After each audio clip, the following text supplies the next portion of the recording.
I think na by current count, 30 na ang miyembro ng kabinete ni Presidente na galing sa ating armed forces, mga retired officials natin. Pinapahalagahan ko yung expertise nila sa national defense, but I think na mas malawak pa at mas malalim ang bench ng buong lipunang Pilipino para punuin ni Presidente ang kanyang kabinete.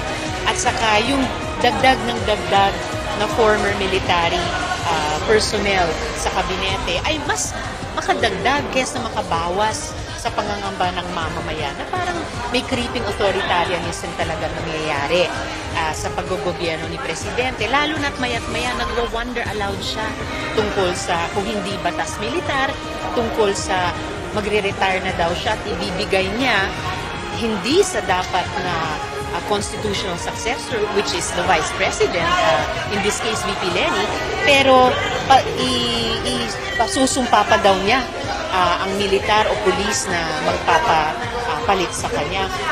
Hindi po talaga nakakadagdag sa kumpiyansa ng mamamayan sa rule of law at saka sa constitutionalism na dapat yun ang namamayani sa ating lipunan at yun ang dapat sinachampion ni Presidente.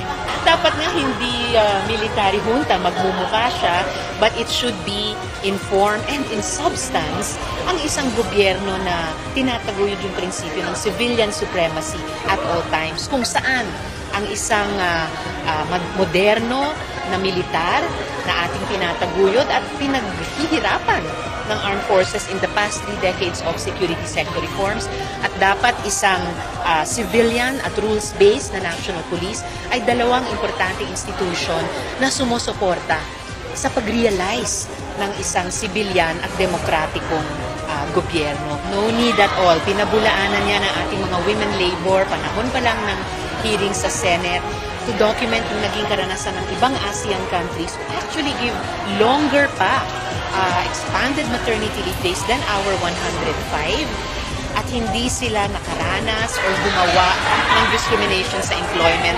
Pinahalagahan nila na with the expanded maternity leave days, bumabalik yung mga women employees and laborers nila na healthier, mas healthy yung mga bata, so less absences din ng mga nanay kapag sila'y magkasakit, less absences ng nanay kapag magkasakit si baby dahil mas malusog sa exclusive breastfeeding, mas mataas ang moral at loyalty sa kumpanya, mas productive. Plus, dito sa ating 105 days expanded maternity leave law, in fact, exempted yung mga distressed companies, yung mga micro-enterprises, which according to Philippine Statistical Authority make up 89% ng mga establishments sa ating bansa, at exempted din yung mga kumpanya with 10 employees or less. Plus, even for those 11% lang na establishments na makukover sa 105 days expanded maternity leave law, sinabi din ng PSA at kinonfirm ng SSS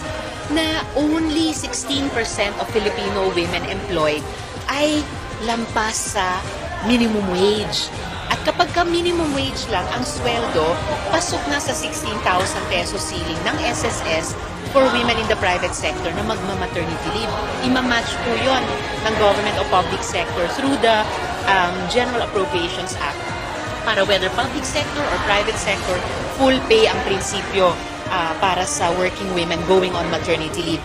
Sa privately employed women na above minimum wage, so lampas sa 16,000 pesos ceiling ng SSS, sasagutin ng employer yung difference. And again, only those 11% of establishments na hindi micro-enterprises. So, win-win siya all around. Sustainable, hindi magagalaw ang 16,000 pesos ceiling ng SSS at hindi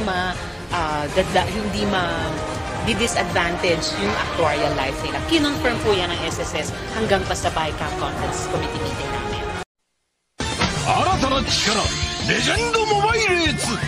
君のレンジャーキーで解放。熱きボイス&サウンド。レジェンドモバイルエーツ。レンジャーキーで走るぞ。ライド&ゴー。久道